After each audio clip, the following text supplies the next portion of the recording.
नमस्कार मित्रों और बंधुओं। आज हम बात करेंगे साउंड वेव्स की। अब जो वैदिक साउंड वेव्स हैं वो हाईएस्ट फ्रीक्वेंसी में है और इनका असर जो है वो हमारे माइंड पर और हमारे ब्रेन पे, हमारी जो बुद्धि का है वो सीधा भाग जो है वो एक्टिवेट हो जाता है, क्योंकि बुद्धि की सीधे भाग की ऊर्जा धाराएं मोटी भी हो जाती है और गहराई तक खुल जाती है। और मन पर इसका असर गहरा इसलिए होता है क्योंकि वेद मंत्रों के जो उच्चारण की प्रणाली है वो ऊंचे स्वर में होती है। अब आज की तारीख में अगर हम देखें तो दुनिया भर की लैंग्वेजेस उपलब्ध हैं हमारे सामने। इतनी लैंग्वेजेस हैं, इतने टाइप की फ्रीक्वेंसीज हैं जिसकी कोई हम कल्पना भी नहीं कर सकते। हम अगर भारत को ही देखते हैं तो मोर देन 50 लैंग्वेजेस होंगी बल्कि। और हमारा भारत तो एक ऐसा प्रांत है जहां कहा जाता है कि 3 कोस के ऊपर जो है वो बदलाव आ जाता है। सवा कोस के ऊपर जो पानी बदलता है और सवा कोस के ऊपर भाषा बदलती है।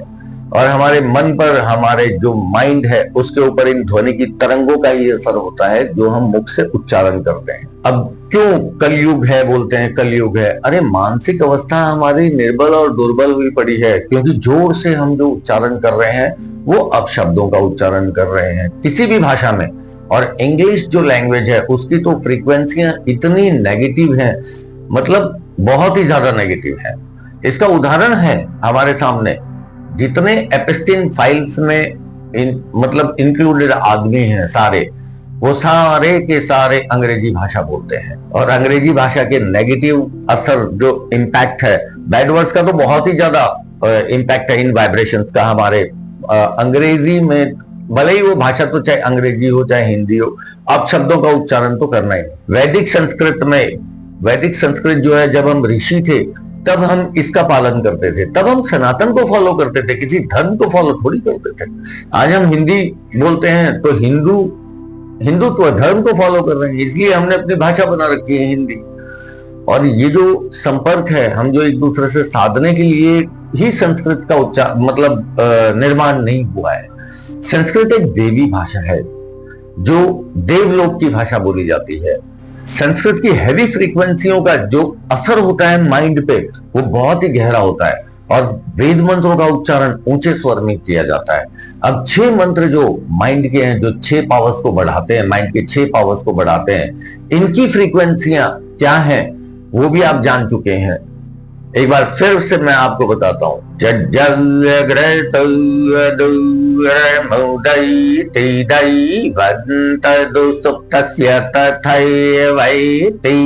दूरंग मंजुति खांजुतिरे कांतान में मनः शिव संकल्पमस्तु जैन कर्मण्य पशु मनीषिनो जग्ने कृण्वन्ति वैदथै खुधीरः जद पूर्वं यक्षमन्तः प्रजनन्तं मे मनः शिव संकल्पमस्तु यत्प्रज्ञानमुक्तचेतो धृतिश्च जज्योतिरन्तरमत्यं प्रजसु यस्मान्नरिते किञ्चन कर्म क्रियते तन्मे मनः शिव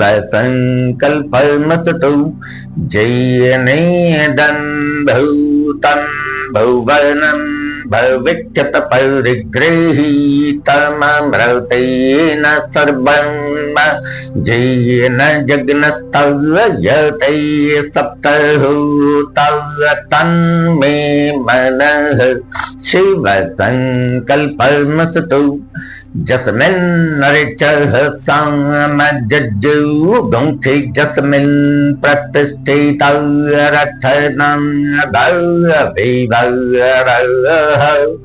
जस्मिन्नुच्चितः गुंग सर्वमूतं प्रजनन्तं में मनः शिव संकल्पमस्तु सुखरक्षैरस्वनमनुक्षान्नियते भीचुभिर्वज्जिन इव रत्प्रतिष्ठन् जदजिरञ्जविस्थन्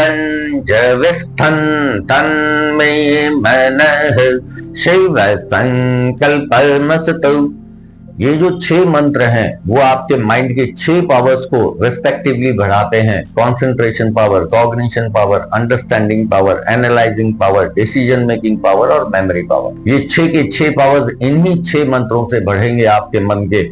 ये वाइब्रेशंस जब आप प्रोड्यूस करेंगे अपने मुख से और ये जब वाइब्रेशंस टकराएंगी जाके अब आपके माइंड से, तब आपके माइंड को चेंज कर पाएंगी। बाकी और ब्रह्मांड में अब आपकी मन की अवस्था को बदलने का कोई मार्ग नहीं है। निर्बल दुर्बल से प्रबल बनाने का। निर्बल दुर्बल तो है क्योंकि आप शब्दों का उच्चारण आप ऊंचे स्वर में कर रहे हैं और मध्यम स्वर में जो कर रहे हैं वो आप संपर्क साध रहे हैं केवल एक दूसरे से, तो मध्यम स्वर में, तो उसका असर भी हमारी बुद्धि पर और हमारे मन पर मध्यम तरीके का ही हो पाता है। जो ऊंचे स्वर में करने की चीज है वो है वेद मंत्र, न कि अपशब्द। अपशब्दों का उच्चारण तो ऊंचे स्वर में अगर करते भी हैं आप तो बिल्कुल स्टॉप कर दीजिए, क्योंकि उसका असर आपके मन पर और आपकी बुद्धि पर, उल्टे भाग की बुद्धि की ऊर्जा धाराएं मोटी भी हो जाती है और गहराई तक भी खुल जाती है और मन की अवस्था निर्बल भी हो जाती है और दुर्बल भी हो जाती है अपशब्दों के उच्चारण से। केवल हमारे जब हम ऋषि थे, ऋषि काल में हम जो संपर्क साधते थे वो हम गान के माध्यम से साधते थे। जो वैदिक संस्कृत है वो एक गाने की भाषा है जिसमें स्वर की उपस्थिति है, व्यंजन है, हर्ष है, दीर्घ है, पुलुप्त है, बहुत सी चीजें हैं। लेकिन अभी इन चीजों का इतना ज्ञान नहीं हम ले सकते और नहीं हमारे पास है गहराई तक। केवल हम हमारे कंठ से ये जो स्वर है ये पकड़ना है वेद का, जो परफेक्ट स्वर है। और यही स्वर जब आप प्रोड्यूस करेंगे तो आपके माइंड में भी चेंजेस आएंगे, आपकी कुंडलिनी भी जागृत होगी, बहुत कुछ है। ये सारी टीचिंग्स जितने भी हैं वो सनातन व्यवस्था में मौजूद है। लेकिन सनातन व्यवस्था से दूर है इंसान। सनातन कोई धर्म थोड़ी है, वो एक व्यवस्था है। परमपिता परमात्मा शिव की दी हुई एक ऐसी व्यवस्था है जिससे प्रत्येक मानव जीव को गुजरना ही गुजरना है, प्रत्येक जीवात्मा को गुजरना ही गुजरना है। ये सारा विवरण कि आपका मन प्रबल कैसे होगा, आपके शरीर आपका शरीर जो है वो निरोगी अवस्था कैसे ग्रहण करेगा, ये सब सनातन में मौजूद है। सनातन एक ऐसी व्यवस्था का नाम है जिसमें सृष्टि की उत्पत्ति से लेके और अंत तो है ही नहीं सृष्टि का, क्योंकि उत्पत्ति भी नहीं है सनातन में। ये अनादिकाल से बस उसका सनातन में एक ही चीज है, क्योंकि सनातन भी अनादिकाल है। वेद जब अनादिकाल से है, जब वेदों की उत्पत्ति का ही किसी को पता नहीं। कोई कहता है कि ब्रह्मा जी की उत्पत्ति से ये वेदों की रचना हुई, ब्रह्मा जी ने दिए वेद हमें। किसी का ये कहना है कि शिव और शक्ति की सभा लगती थी कैलाश पे, जहां से वेद उत्पन्न हुए। माता शक्ति ने सवाल पूछे परमपिता परमात्मा शिव स्वरूप शंकर जी से और उन्होंने उनके सवालों का जवाब दिया। सवालों और जवाबों को मिक्स करके एक मंत्रों की उत्पत्ति की गई और इन मंत्रों से वेदों की उत्पत्ति की गई। अब इस वेदों की उत्पत्ति के बारे में तो बहुत अलग अलग मान्यताएं हैं, लेकिन इतनी गहराइयों में हम न जाके हम ये देखें कि जो वेद हैं उनकी फ्रीक्वेंसियों का जो है हमारे माइंड पर, हमारी ब्रेन पे जो पॉजिटिव इफेक्ट्स हैं, जो हमारी बॉडी पे, जो हमारे सूक्ष्म शरीर पे जो असर है, उसके ऊपर हम ध्यान दें और उसके लिए हम सीखें, प्रोड्यूस करें इसको और हम जुड़ें सनातन से। सनातन एक व्यवस्था है, धर्म के रूप में ना देखें इसको, क्योंकि परमात्मा ने जो सामूहिक बनाया है वो व्यवस्था के रूप में बनाया है।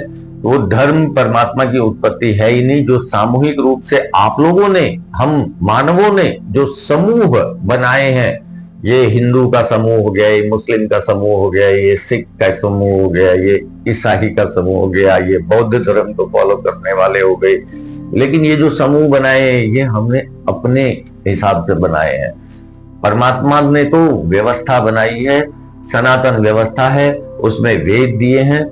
वेदो शिवम शिवो वेदम, वेद ही शिव है, शिव ही वेद है।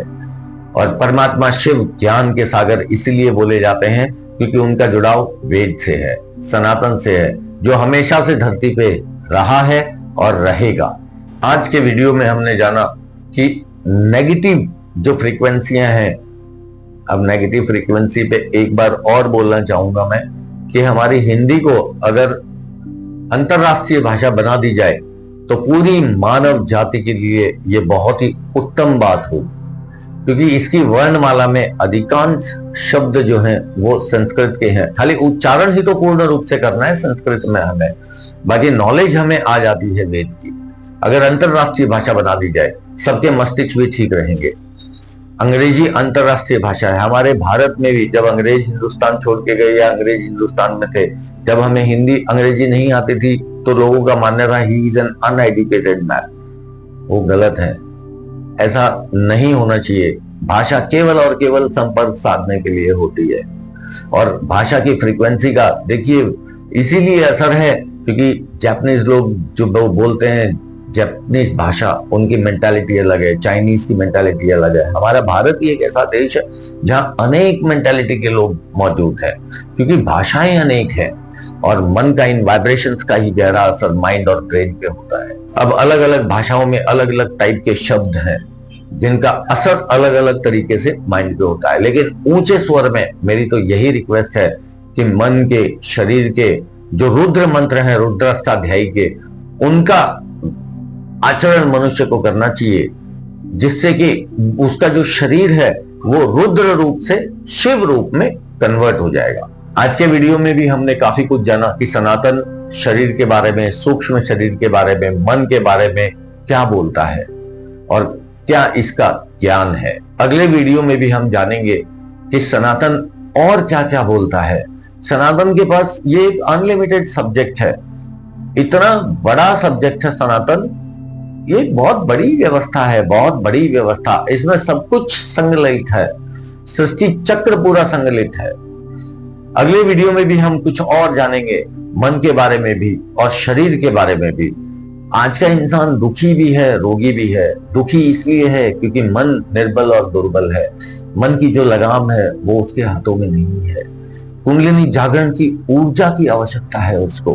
कुंडलिनी जागरण जैसे ही होगी और वो ऊर्जा बन ग्रहण करेगा, अचानक ही इतनी प्रबलता ग्रहण कर लेगा जिसकी कल्पना भी नहीं की होगी शरीर में।